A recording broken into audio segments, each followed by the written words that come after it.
আসসালামু আলাইকুম ওয়া রাহমাতুল্লাহি ওয়া বারাকাতুহু। আহলান ওয়া সাহলান। দেশ এবং প্রবাসে আশা করি আল্লাহর রহমতে সবাই ভালো আছেন। আলহামদুলিল্লাহ, আমিও ভালো আছি। আসল কথা হলো, আল্লাহ ছাড়া কেউ আপন নয়। এই কথা আপনি বিশ্বাস করেন আর না করেন, এটাই সত্য যে আল্লাহ ছাড়া কেউ আপন নয়। এই কথাটা আপনি কখন বুঝতে পারবেন?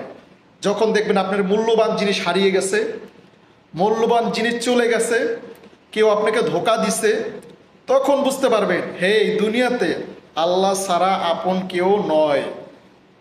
আমরা আসছিও একা দুনিয়াতে, চলেও যাব একা। মাঝখানে যে একটা ডিফারেন্স, এটা শুধু সাময়িক সময়ের জন্য। এই সময়টা শুধু মানুষের প্রতি মানুষের ভালোবাসা, মহাব্বত, মায়া, যেটাই বলেন, কিন্তু এটা আসলে আসল সময় নয়। আসলে আল্লাহ ছাড়া দিন শেষে কেউই আপন নয়।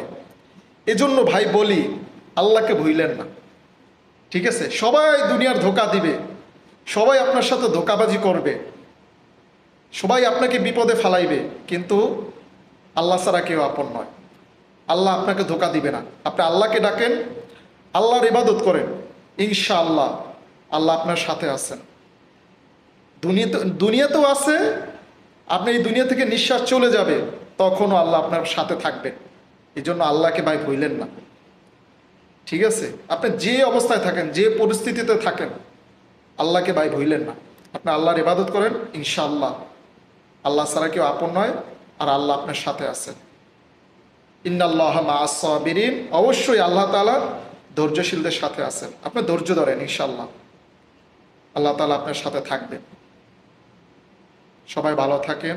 আল্লাহ হাফেজ। ফি আমানিল্লাহ।